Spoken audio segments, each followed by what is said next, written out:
ఉగాది అంటే ఏం గుర్తొస్తుంది?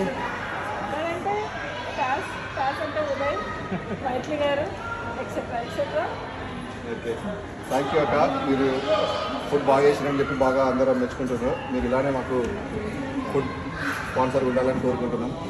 Thank you really very much. And me series veg food గురించి చెప్పండి. మీరు ఓన్లీ హోమ్ డెలివరీ చేస్తారా లేకుంటే రెస్టారెంట్ కూడా పెట్టే ప్లాన్ ఏమైనా ఉందా మీకు?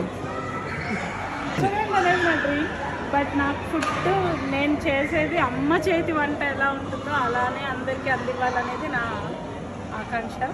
సో దాన్ని కంటిన్యూ చేస్తున్నాను 10 ఏళ్ళగా. థ్యాంక్ యూ అక్క. I wish you all the best. Me planning super అండి, బాగా. థ్యాంక్స్ ఉదయ్. ఉగాది అంటే ఏం గుర్తొస్తుందని అడిగారు. ఉగాది అంటే ఖచ్చితంగా అందరికీ మనకి ఇండియానే గుర్తొస్తుంది. మన మాతృదేశం, మాతృభూమి, మన ఊరు గుర్తొస్తుంది. And toss is so great. ఎందుకంటే మమ్మల్ని అసలు మన ఇండియాని మరిపించే స్టేజ్కి తీసుకొస్తున్నారు టాస్ ఈవెంట్స్తో. కొద్దిగా లేట్ అయినా కానీ నెవర్ అగైన్ అన్నట్టుగా చాలా బాగుంది. సో మనం ఇండియాని ఎప్పుడైనా మర్చిపోతున్నాం అంటే అది ఇలాంటి ఈవెంట్స్ వల్లనే ఆ ఇండియా మిస్ అయిన ఫీలింగ్. ప్లస్ మనకి ఇండియా అంటే గుర్తొచ్చేది ఆబ్వియస్గా మన ఫుడ్, మనం తినే ఇది. సో అది మిస్ అవ్వకూడదనే శిరీష ఎఫర్ట్, తన ప్యాషన్ అదంతా కూడా.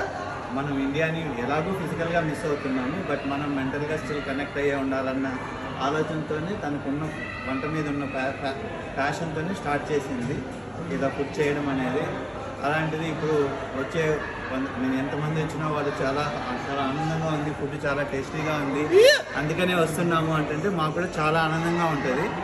ఒక ఈవెంట్ క్యాటరింగ్ అని కాకుండా మనకు వచ్చేవాళ్ళు మన ఫుడ్ తిని చాలా ఆనందంగా వెళ్తే దాన్ని మించిన సంతృప్తి ఇంకేముంటుందండి. కాబట్టి వీఆర్ వెరీ హ్యాపీ. ఇక వెజ్ ఫుడ్స్ అంటే చెప్పాను కదా, శిరీష ప్యాషన్ నుండి మొదలైండేది ఇది. ప్రతి వంటలోనూ మన అమ్మ చేతి టచ్ ఉండాలన్న ఆలోచనతో మొదలైండేదే. కాబట్టి ఇదేదో జస్ట్ కమర్షియల్ ఈవెంట్ అని మేము ఎప్పుడూ అనుకోలేదు.